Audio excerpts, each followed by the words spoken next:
모든 여행의 궁극적인 목적지는 행복. 프랑스와 르로르, 꾸빼 씨의 행복 여행. 의사선생님, 난 당신이 너무 지쳤다는 걸 알고 있어요. 꾸빼가 말했다.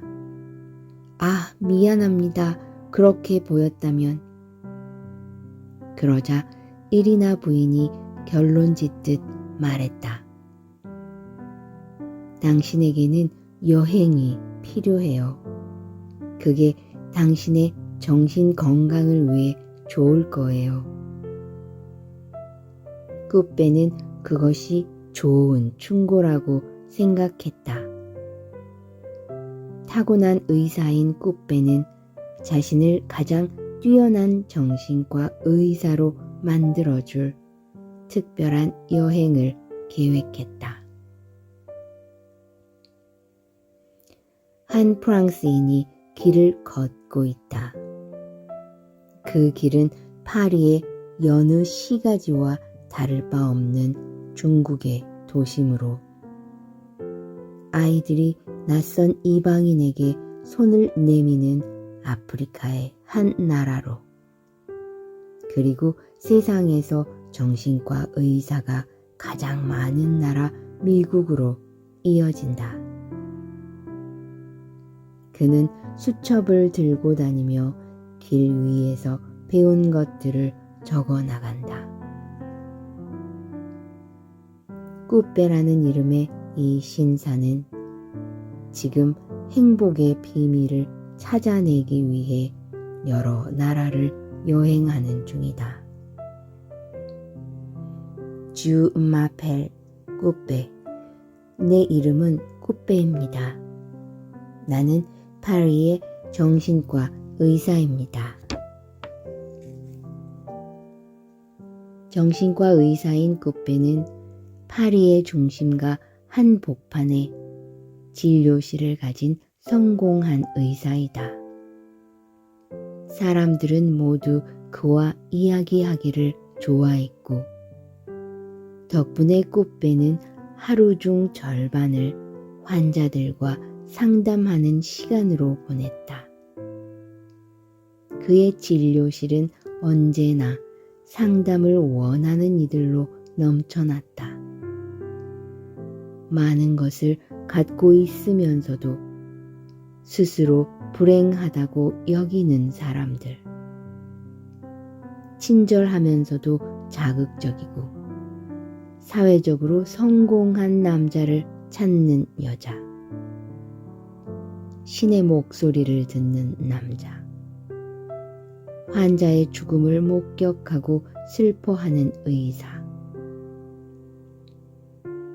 사랑의 상처를 입어 더 이상 미래를 내다볼 수 없게 된 점성가. 병원을 찾은 이들은 꾸빼에게 자신의 문제와 불안에 대해서 털어놓았다. 그러나 아이러니하게도 그들 대부분은 삶을 불행하게 만드는 외적이고 절대적인 요소들을 가지고 있지 않았다.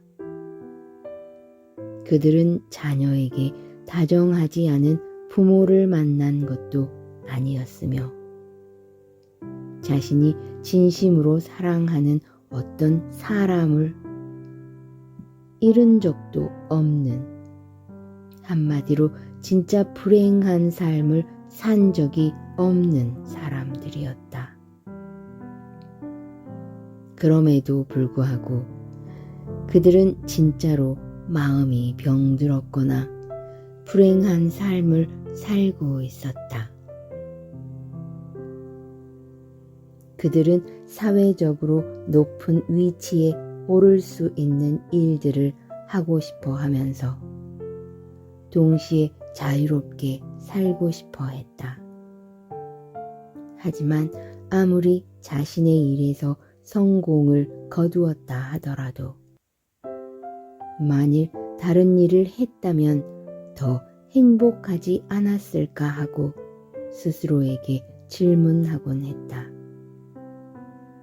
대체로 옷을 잘 차려입은 이런 사람들. 그들은 자신의 삶에 대해 그다지 만족하지 않고 있었다. 그들은 자신의 직업에 대해 늘 의문을 제기하고 자신이 과연 좋은 사람과 결혼했는지 아니면 결혼할 뻔 했는지를 묻곤 했다. 또한 그들은 자신의 삶에서 중요한 어떤 것을 잃어버렸다는 느낌을 떨쳐버릴 수가 없었다. 시간이 모두 흘러가 버려 결국 자신이 원하는 삶에 다가서지 못했다는 생각을 갖고 있었다. 꽃배를 찾아오는 이들은 하루가 다르게 늘어갔고 바로 그 때문에 그는 불행했다. 상담과 약 처방만으로는 그들을 진정한 행복에 이르게 해줄 수 없기 때문이었다. 꽃배는 자신의 일에 회의를 느끼기 시작했다. 이 환자들은 정말로 아픈 사람들인가? 다른 지역보다 더 많은 행운을 누리는 사람들이 사는 지역에 다른 모든 지역을 합친 것보다 더 많은 정신과 의사들이 있는 것은 왜인가? 불행한 사람들을 진정으로 행복하게 만들어줄 방법은 없을까? 이런 의문들이 떠오르는 사이 꽃배는 지쳐있는 자신을 발견한다. 나 역시 지금의 삶에 만족하지 못한다. 그는 이 사실을 깨달은 순간 여행을 떠났다. 수첩 하나를 들고. 프랑스와 르로르는 행복의 참된 의미를 찾기 위해 여행길에 나선 꽃배의 이야기를 들려준다. 저자 역시 꽃배와 마찬가지로 정신과 의사인데 그는 어떤 심리학적 설명보다 한 편의 이야기가 더 사람의 마음을 움직일 수 있다고 생각했다. 그래서 그는 자신의 환자들을 진료하며 얻은 경험들을 바탕으로 글을 썼다. 르로르는 어린 시절 삶에 대한 너무도 많은 것들을 얌전히 기다리라고만 배워온 나 같은 사람들에게 무언가를 스스로 찾아 나서는 여행이야말로 삶을 매력적으로 만드는 일이다. 꽃배의 여행은 나 프랑스와 르로르의 여행이나 마찬가지다 라고 말했다. 꽃배가 택한 여행의 첫 행선지는 중국이었다. 어릴 적에 본 푸른 연꽃이라는 만화의 기억을 떠올려 중국에 가면 행복의 비밀을 배울 수 있으리라 기대했기 때문이다. 그가 도착한 곳은 현대화된 중국의 섬도시였다. 거대한 면도날 같은 현대식 빌딩이 세워진 중국의 시가지와 그곳에서 쏟아져 나오는 사람들의 모습은 꽃배가 떠나온 파리와 크게 다르지 않았다. 꽃배는 은행에서 일하는 친구를 만나기 위해 카페에 앉아 있었다. 퇴근 시간이 되자 통유리창 너머로 세련된 옷을 차려입은 사람들이 빌딩에서 하나둘 나오는 것이 보였다. 그들은 하나같이 어두운 얼굴을 하고 골똘히 생각에 잠겨 있었다. 그 거리에서 웃고 있는 사람들이라고는 구름다리 아래를 그늘 삼아 돗자리를 펴고 앉은 몇 무리의 여인들 뿐이었다. 이 여인들의 얼굴은 중국인들과는 사뭇 달랐고 그들의 표정은 너무나 행복해 보였다.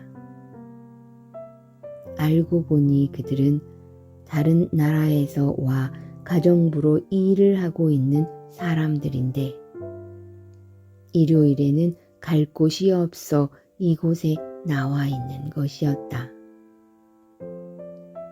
꾸빼는 그들에게 다가가 왜 행복한 얼굴을 하고 있는지 물었다. 왜냐하면 오늘은 우리가 쉬는 날이거든요. 우리가 행복한 건 친구와 함께 있기 때문이에요. 꾸빼 씨는 수첩에 이렇게 적는다.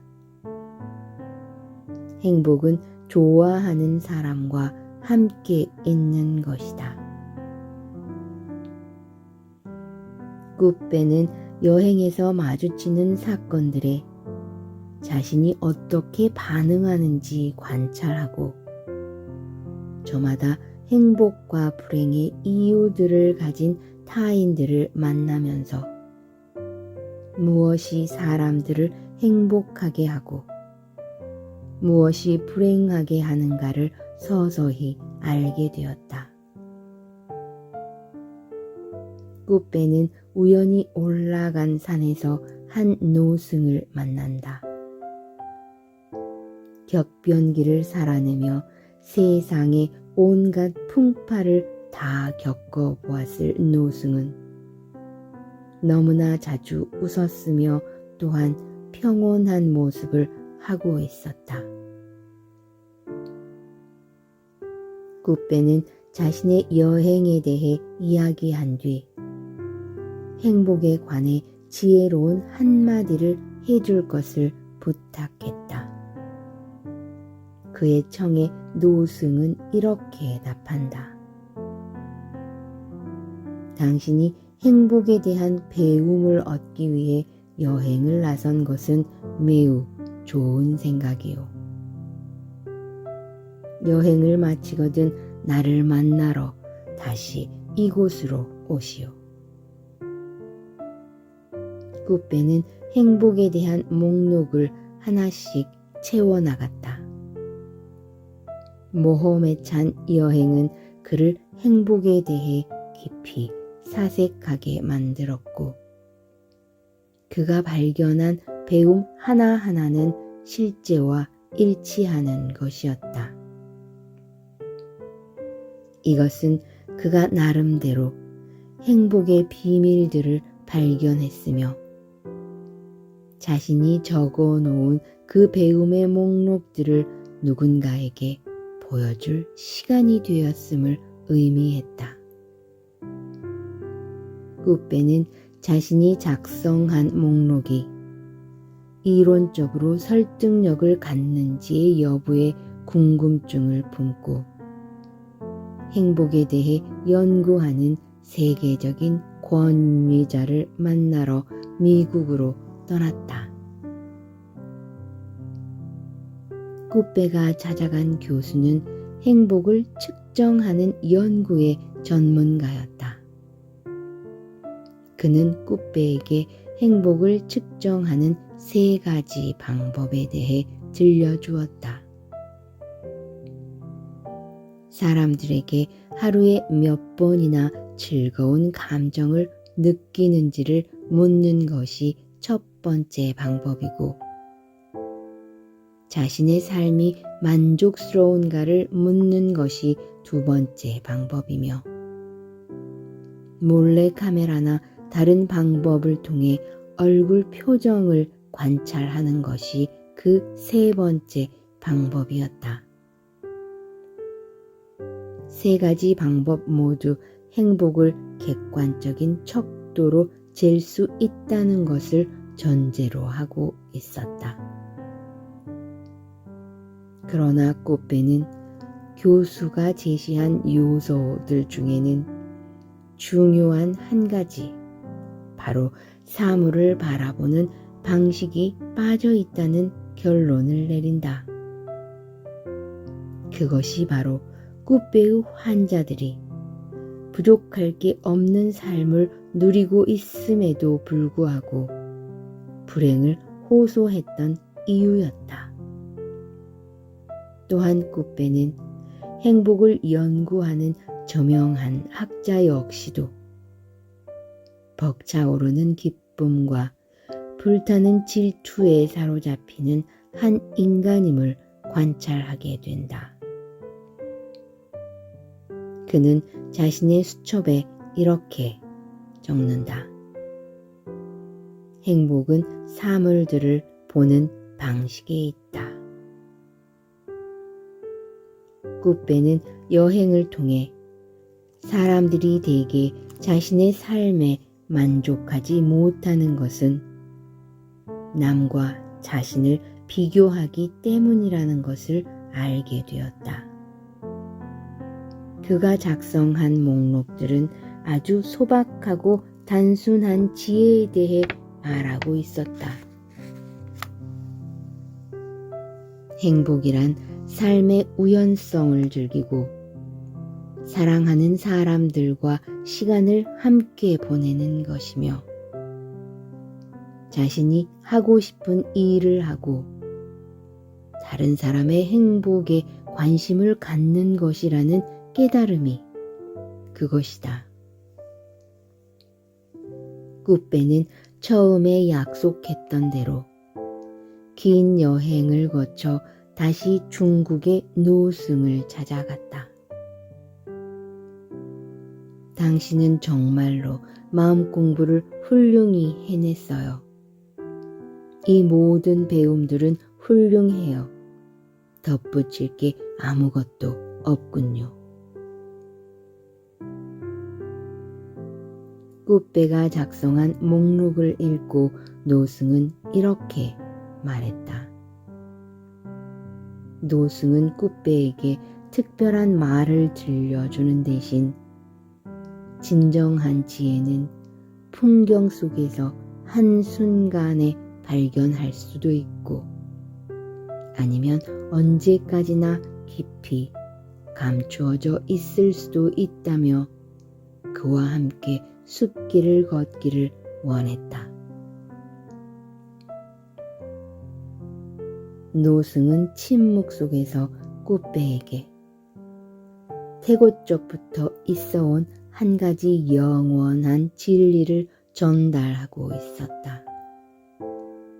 그것은 행복에 대한 욕망이나 추구마저 잊어버리고 지금 이 순간과 하나가 되어 존재할 때 저절로 얻어지는 근원적인 행복감이었다. 이 근원적인 행복은 자주 찾아오진 않지만 무엇으로도 대신할 수 없으며 세상에서 얻은 다른 모든 행복의 기본을 이루는 것이었다. 꽃배는 순간순간 터져 나오는 노승의 웃음이 바로 그 근원적인 행복에서 비롯되고 있음을 느꼈다. 여행을 마치고 돌아온 꽃배는 정신과 의사 일을 다시 시작했다. 그는 깊은 슬픔이나 큰 두려움을 갖고 있는 사람들, 정말로 불행한 사람들, 또는 불행하지 않으면서도 불행해하는 사람들을 계속해서 만났다.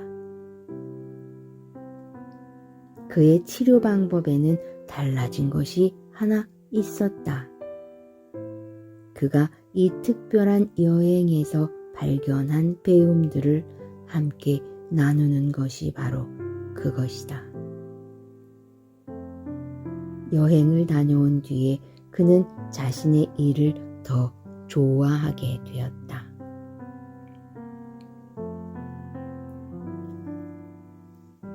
법문집 1기 1회에 실린 행복은 살아있음을 느끼는 것이라는 제목의 여름 안거 해제 법문에서 법정 스님은 꾸빼 씨의 행복 여행을 길게 소개했다. 엊그제 행복에 대한 책을 한 권 읽었다. 지난 여름 읽은 여러 책 가운데 가장 인상적이었기에 이 자리에서 같이 음미하려고 한다. 실제로는 불행하지 않은데도 불행하다 여기는 환자들을 날마다 대해야 하는 한 프랑스 정신과 의사가 쓴 책이다. 무엇이 사람들을 행복하게 하고 불행하게 하는가를 알기 위해 세계 여행을 떠난 그의 이야기는 마치 화엄경의 선제동자가 선지식들을 찾아 구도의 길에 나섰던 것과 같다. 이 정신과 의사는 새로운 교훈을 얻을 때마다 잊어버리지 않도록 수첩에 메모를 한다. 이렇게 다니며 많은 사람을 만난 덕에 그의 수첩에는 행복의 비결이 하나씩 기록되어 간다. 그 가운데 몇 가지 행복의 비결을 소개해 드리겠다.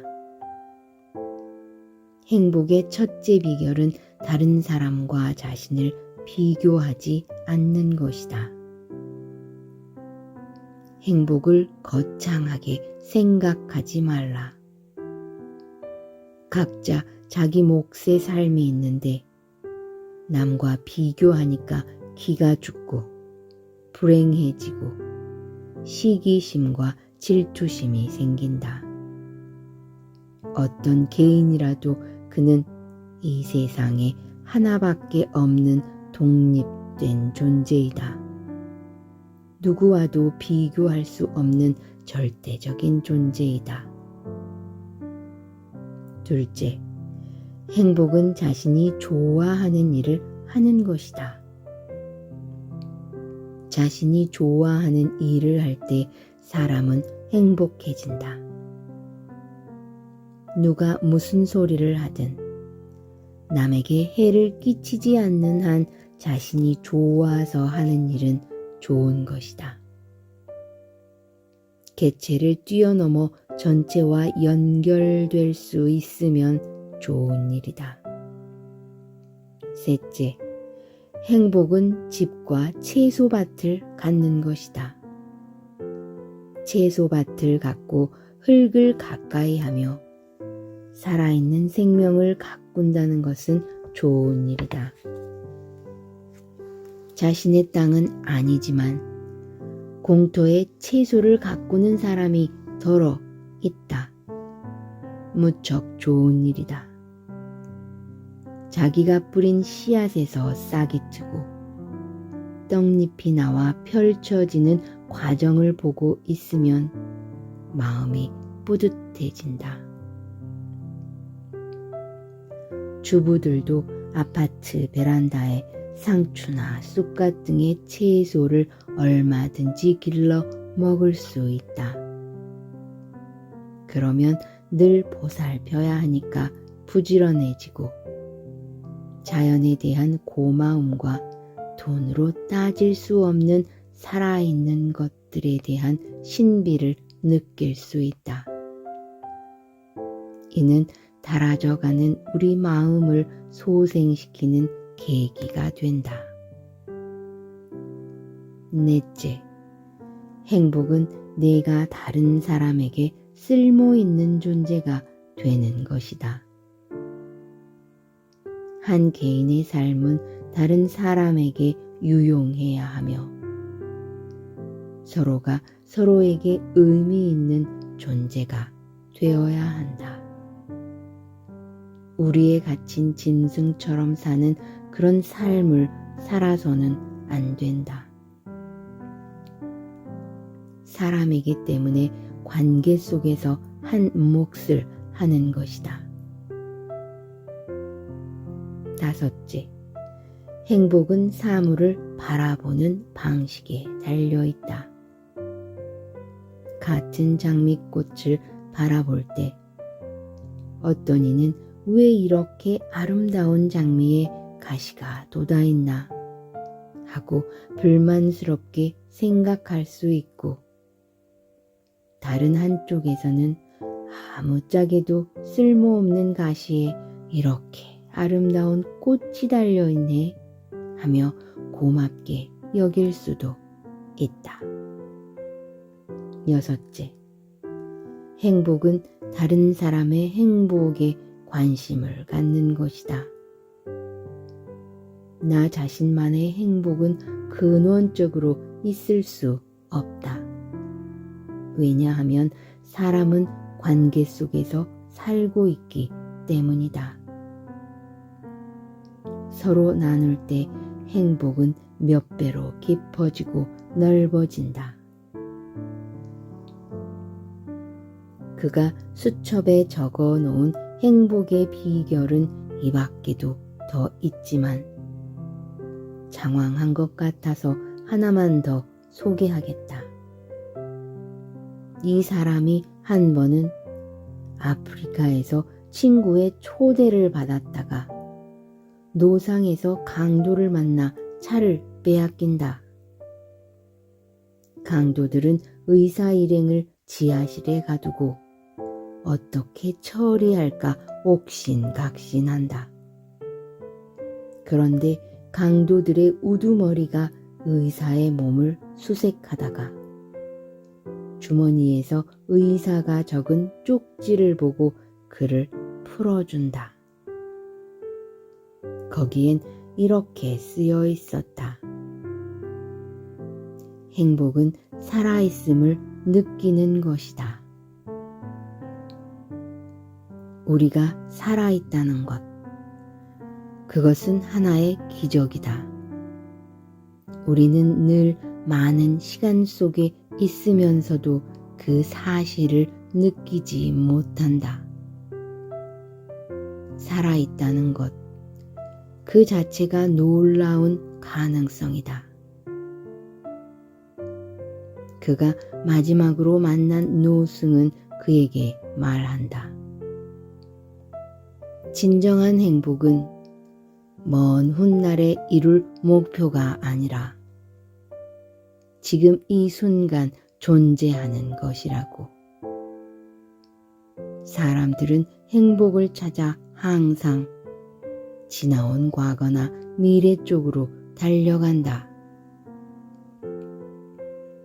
지금 이 순간의 현장을 회피하지 말아야 한다. 이 순간을 회피하면 자기 존재가 사라진다. 늘 불확실한 미래 쪽으로 눈을 팔기 때문에 현재의 자신을 불행하게 만든다. 행복은 미래의 목표가 아니라 현재의 선택이다. 지금 이 순간 행복하기로 선택한다면 우리는 얼마든지 행복해질 수 있다. 정신과 전문의인 프랑스와 르로르가 지은 꾸페시의 행복여행은 2002년 프랑스의 오딜 자코브 출판사에서 액조리의 여행 혹은 행복의 추구라는 제목으로 나왔으며 한국에는 2004년 7월 오래된 미래에서 오유란의 번역으로 출판되었다.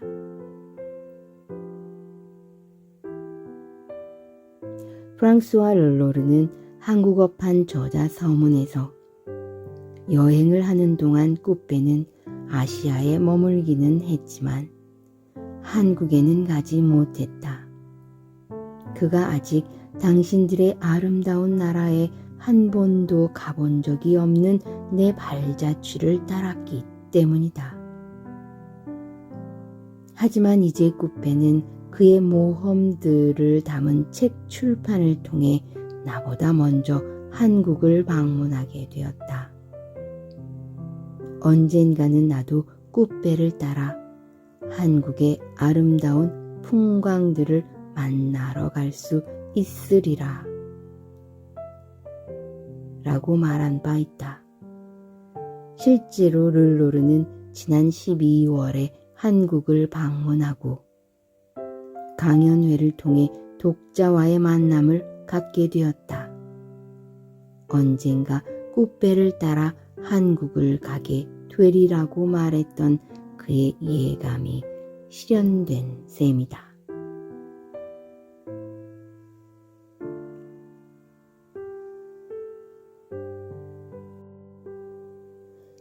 모든 여행의 궁극적인 목적지는 행복. 프랑스와 르로르, 꾸빼 씨의 행복 여행. 의사선생님, 난 당신이 너무 지쳤다는 걸 알고 있어요. 꾸빼가 말했다. 아, 미안합니다. 그렇게 보였다면. 그러자 이리나 부인이 결론 짓듯 말했다. 당신에게는 여행이 필요해요. 그게 당신의 정신 건강을 위해 좋을 거예요. 꾸빼는 그것이 좋은 충고라고 생각했다. 타고난 의사인 꾸빼는 자신을 가장 뛰어난 정신과 의사로 만들어줄 특별한 여행을 계획했다. 한 프랑스인이 길을 걷고 있다. 그 길은 파리의 여느 시가지와 다를 바 없는 중국의 도심으로 아이들이 낯선 이방인에게 손을 내미는 아프리카의 한 나라로 그리고 세상에서 정신과 의사가 가장 많은 나라 미국으로 이어진다. 그는 수첩을 들고 다니며 길 위에서 배운 것들을 적어 나간다. 꾸빼라는 이름의 이 신사는 지금 행복의 비밀을 찾아내기 위해 여러 나라를 여행하는 중이다. 주 마펠 꾸빼. 내 이름은 꾸빼입니다. 나는 파리의 정신과 의사입니다. 정신과 의사인 꾸빼는 파리의 중심가 한 복판에 진료실을 가진 성공한 의사이다. 사람들은 모두 그와 이야기하기를 좋아했고 덕분에 꾸빼는 하루 중 절반을 환자들과 상담하는 시간으로 보냈다. 그의 진료실은 언제나 상담을 원하는 이들로 넘쳐났다. 많은 것을 갖고 있으면서도 스스로 불행하다고 여기는 사람들. 친절하면서도 자극적이고 사회적으로 성공한 남자를 찾는 여자. 신의 목소리를 듣는 남자. 환자의 죽음을 목격하고 슬퍼하는 의사. 사랑의 상처를 입어 더 이상 미래를 내다볼 수 없게 된 점성가. 병원을 찾은 이들은 꾸빼에게 자신의 문제와 불안에 대해서 털어놓았다. 그러나 아이러니하게도 그들 대부분은 삶을 불행하게 만드는 외적이고 절대적인 요소들을 가지고 있지 않았다. 그들은 자녀에게 다정하지 않은 부모를 만난 것도 아니었으며 자신이 진심으로 사랑하는 어떤 사람을 잃은 적도 없는, 한마디로 진짜 불행한 삶을 산 적이 없는 사람들이었다. 그럼에도 불구하고 그들은 진짜로 마음이 병들었거나 불행한 삶을 살고 있었다. 그들은 사회적으로 높은 위치에 오를 수 있는 일들을 하고 싶어 하면서 동시에 자유롭게 살고 싶어 했다. 하지만 아무리 자신의 일에서 성공을 거두었다 하더라도 만일 다른 일을 했다면 더 행복하지 않았을까 하고 스스로에게 질문하곤 했다. 대체로 옷을 잘 차려입은 이런 사람들. 그들은 자신의 삶에 대해 그다지 만족하지 않고 있었다. 그들은 자신의 직업에 대해 늘 의문을 제기하고 자신이 과연 좋은 사람과 결혼했는지 아니면 결혼할 뻔 했는지를 묻곤 했다. 또한 그들은 자신의 삶에서 중요한 어떤 것을 잃어버렸다는 느낌을 떨쳐버릴 수가 없었다. 시간이 모두 흘러가 버려 결국 자신이 원하는 삶에 다가서지 못했다는 생각을 갖고 있었다. 꽃배를 찾아오는 이들은 하루가 다르게 늘어갔고 바로 그 때문에 그는 불행했다. 상담과 약 처방만으로는 그들을 진정한 행복에 이르게 해줄 수 없기 때문이었다. 꽃배는 자신의 일에 회의를 느끼기 시작했다. 이 환자들은 정말로 아픈 사람들인가?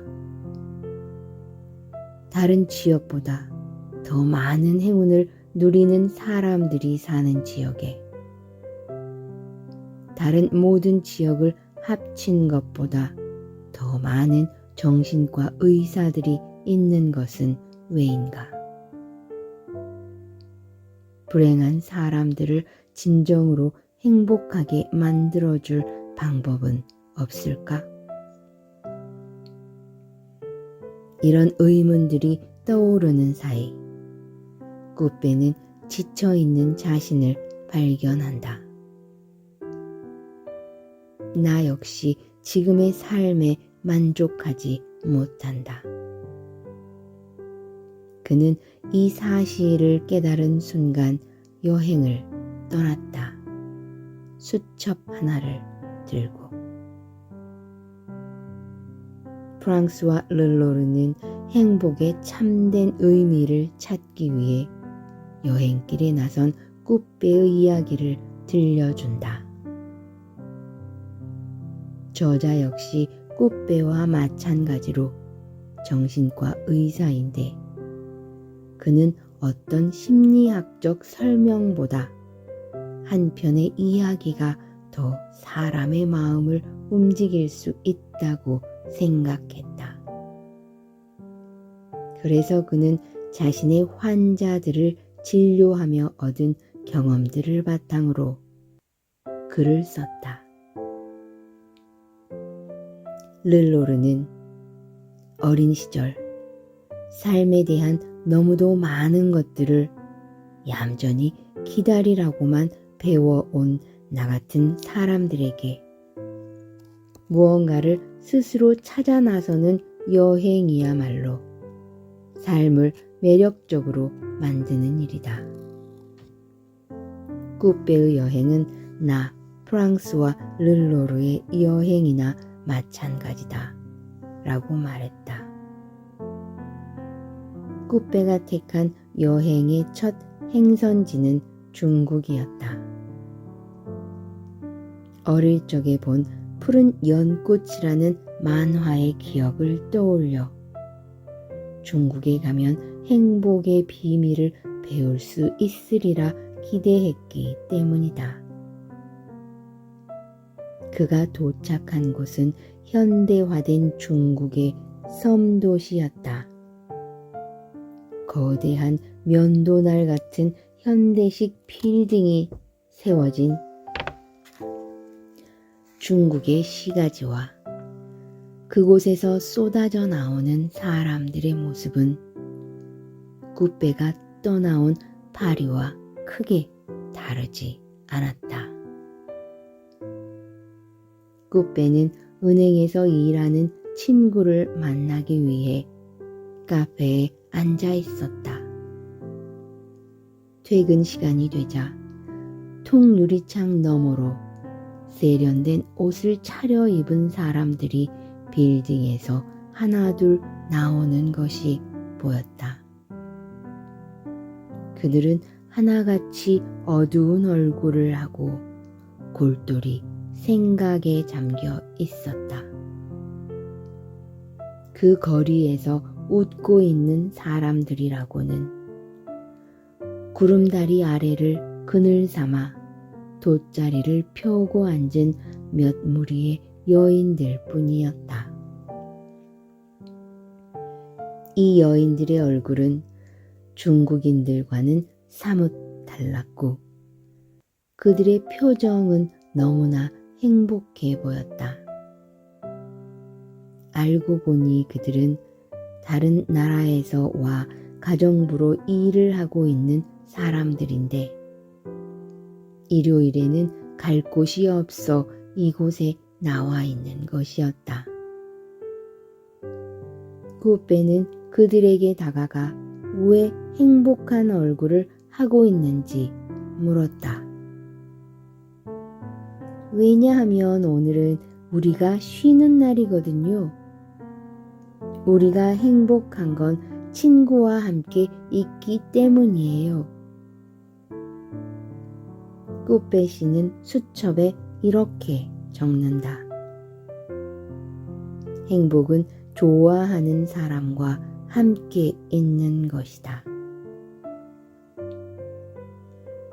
꾸빼는 여행에서 마주치는 사건들에 자신이 어떻게 반응하는지 관찰하고 저마다 행복과 불행의 이유들을 가진 타인들을 만나면서 무엇이 사람들을 행복하게 하고 무엇이 불행하게 하는가를 서서히 알게 되었다. 꾸빼는 우연히 올라간 산에서 한 노승을 만난다. 격변기를 살아내며 세상의 온갖 풍파를 다 겪어보았을 노승은 너무나 자주 웃었으며 또한 평온한 모습을 하고 있었다. 꾸빼는 자신의 여행에 대해 이야기한 뒤 행복에 관해 지혜로운 한마디를 해줄 것을 부탁했다. 그의 청에 노승은 이렇게 답한다. 당신이 행복에 대한 배움을 얻기 위해 여행을 나선 것은 매우 좋은 생각이요. 여행을 마치거든 나를 만나러 다시 이곳으로 오시오. 꾸빼는 행복에 대한 목록을 하나씩 채워나갔다. 모험에 찬 여행은 그를 행복에 대해 깊이 사색하게 만들었고 그가 발견한 배움 하나하나는 실제와 일치하는 것이었다. 이것은 그가 나름대로 행복의 비밀들을 발견했으며 자신이 적어놓은 그 배움의 목록들을 누군가에게 보여줄 시간이 되었음을 의미했다. 꾸빼는 자신이 작성한 목록이 이론적으로 설득력을 갖는지의 여부에 궁금증을 품고 행복에 대해 연구하는 세계적인 권위자를 만나러 미국으로 떠났다. 꾸빼가 찾아간 교수는 행복을 측정하는 연구의 전문가였다. 그는 꾸빼에게 행복을 측정하는 3가지 방법에 대해 들려주었다. 사람들에게 하루에 몇 번이나 즐거운 감정을 느끼는지를 묻는 것이 첫 번째 방법이고, 자신의 삶이 만족스러운가를 묻는 것이 2번째 방법이며, 몰래카메라나 다른 방법을 통해 얼굴 표정을 관찰하는 것이 그 3번째 방법이었다. 3가지 방법 모두 행복을 객관적인 척도로 잴 수 있다는 것을 전제로 하고 있었다. 그러나 꾸빼는 교수가 제시한 요소들 중에는 중요한 한 가지, 바로 사물을 바라보는 방식이 빠져 있다는 결론을 내린다. 그것이 바로 꾸빼의 환자들이 부족할 게 없는 삶을 누리고 있음에도 불구하고 불행을 호소했던 이유였다. 또한 꾸빼는 행복을 연구하는 저명한 학자 역시도 벅차오르는 기쁨과 불타는 질투에 사로잡히는 한 인간임을 관찰하게 된다. 그는 자신의 수첩에 이렇게 적는다. 행복은 사물들을 보는 방식에 있다. 꾸빼는 여행을 통해 사람들이 대개 자신의 삶에 만족하지 못하는 것은 남과 자신을 비교하기 때문이라는 것을 알게 되었다. 그가 작성한 목록들은 아주 소박하고 단순한 지혜에 대해 말하고 있었다. 행복이란 삶의 우연성을 즐기고 사랑하는 사람들과 시간을 함께 보내는 것이며 자신이 하고 싶은 일을 하고 다른 사람의 행복에 관심을 갖는 것이라는 깨달음이 그것이다.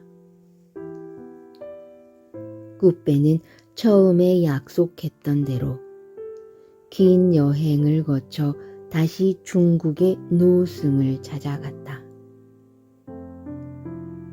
당신은 정말로 마음 공부를 훌륭히 해냈어요. 이 모든 배움들은 훌륭해요.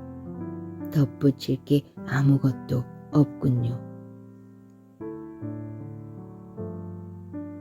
꾸빼가 작성한 목록을 읽고 노승은 이렇게 말했다.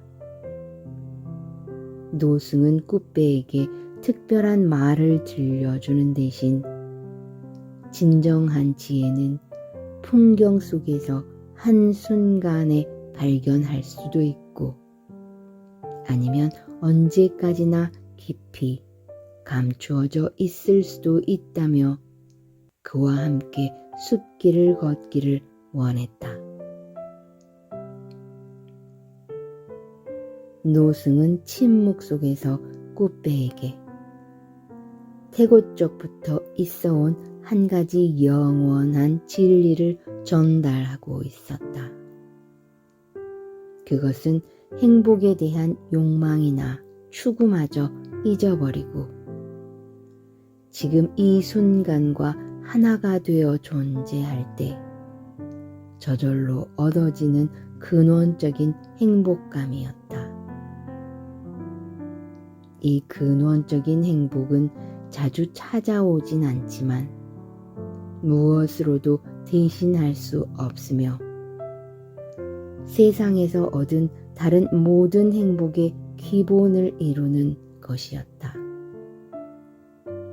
꽃배는 순간순간 터져 나오는 노승의 웃음이 바로 그 근원적인 행복에서 비롯되고 있음을 느꼈다. 여행을 마치고 돌아온 꽃배는 정신과 의사 일을 다시 시작했다. 그는 깊은 슬픔이나 큰 두려움을 갖고 있는 사람들, 정말로 불행한 사람들, 또는 불행하지 않으면서도 불행해하는 사람들을 계속해서 만났다. 그의 치료 방법에는 달라진 것이 하나 있었다. 그가 이 특별한 여행에서 발견한 배움들을 함께 나누는 것이 바로 그것이다. 여행을 다녀온 뒤에 그는 자신의 일을 더 좋아하게 되었다.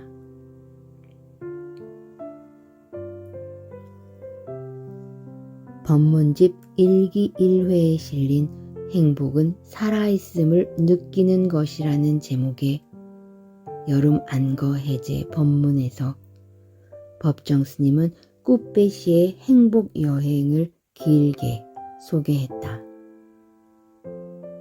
엊그제 행복에 대한 책을 한 권 읽었다. 지난 여름 읽은 여러 책 가운데 가장 인상적이었기에 이 자리에서 같이 음미하려고 한다. 실제로는 불행하지 않은데도 불행하다 여기는 환자들을 날마다 대해야 하는 한 프랑스 정신과 의사가 쓴 책이다. 무엇이 사람들을 행복하게 하고 불행하게 하는가를 알기 위해 세계 여행을 떠난 그의 이야기는 마치 화엄경의 선제동자가 선지식들을 찾아 구도의 길에 나섰던 것과 같다.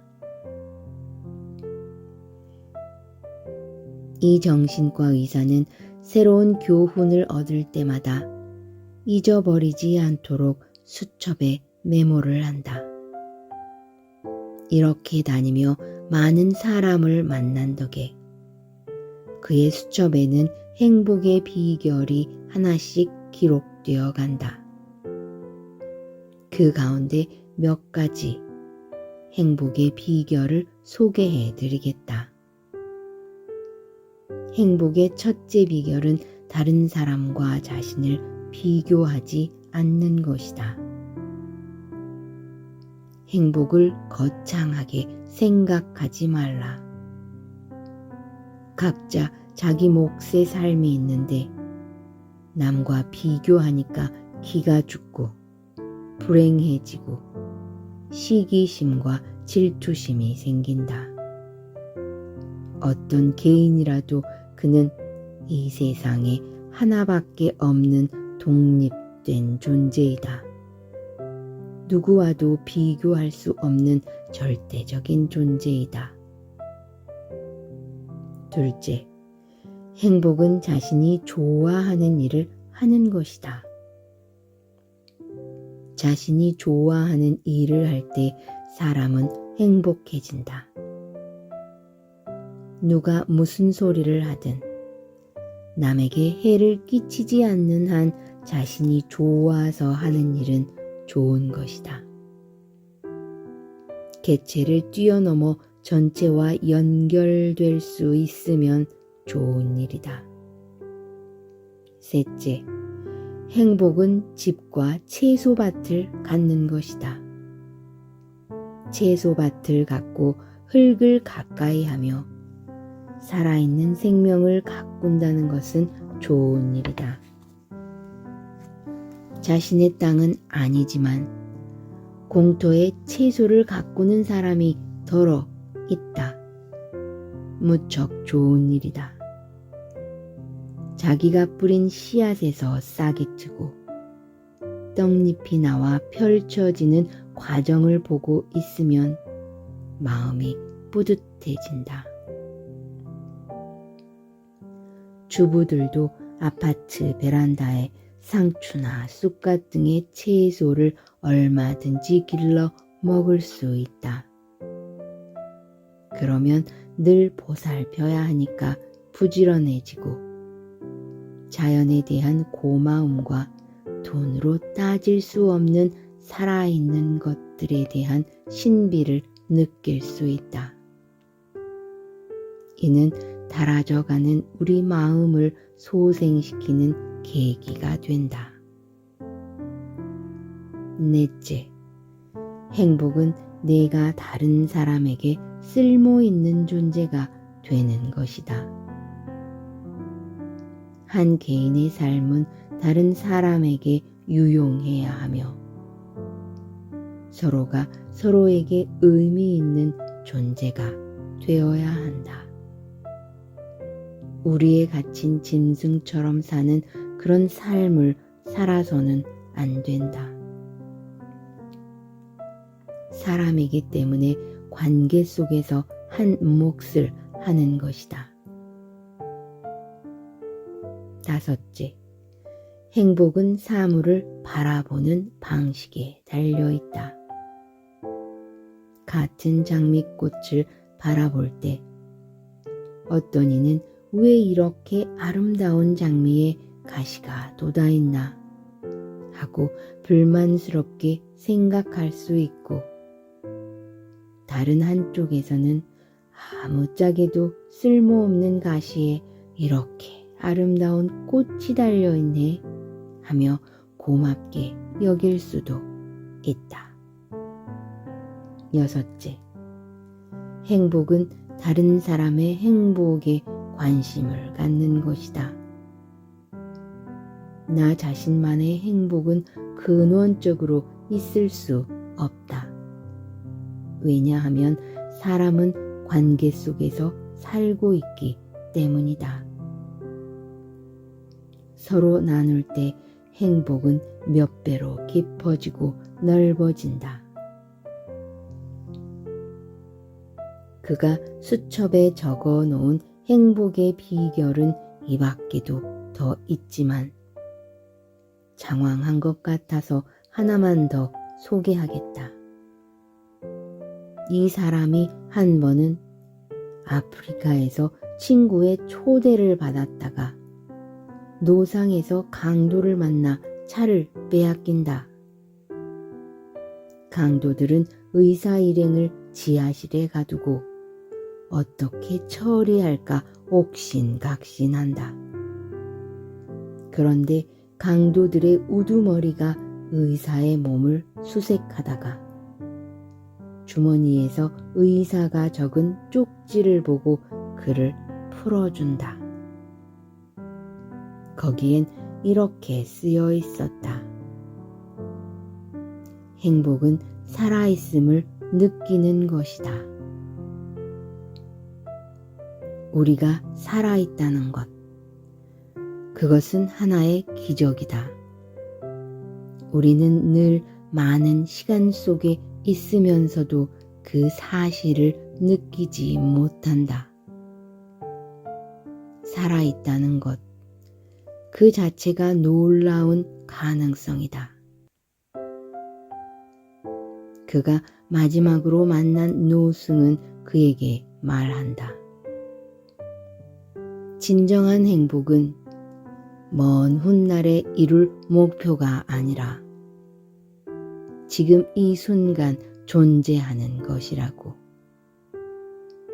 사람들은 행복을 찾아 항상 지나온 과거나 미래 쪽으로 달려간다.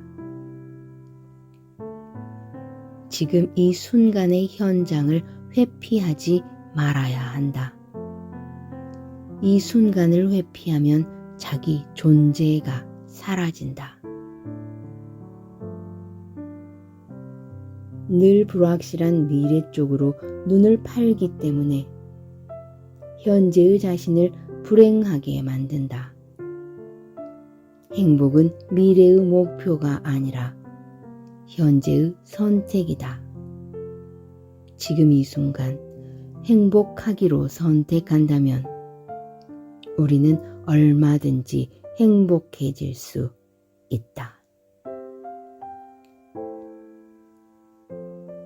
정신과 전문의인 프랑스와 르로르가 지은 꾸페시의 행복여행은 2002년 프랑스의 오딜 자코브 출판사에서 액조리의 여행 혹은 행복의 추구라는 제목으로 나왔으며 한국에는 2004년 7월 오래된 미래에서 오유란의 번역으로 출판되었다.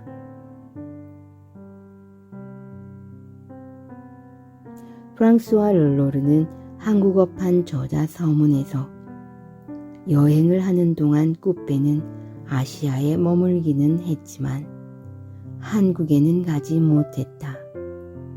그가 아직 당신들의 아름다운 나라에 한 번도 가본 적이 없는 내 발자취를 따랐기 때문이다.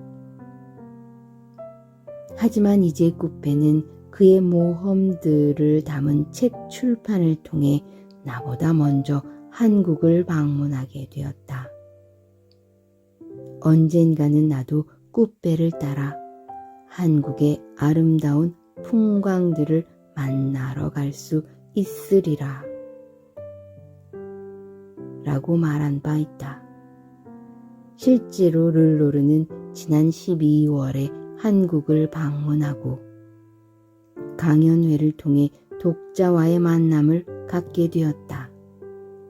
언젠가 꾸페를 따라 한국을 가게 되리라고 말했던 그의 예감이 실현된 셈이다.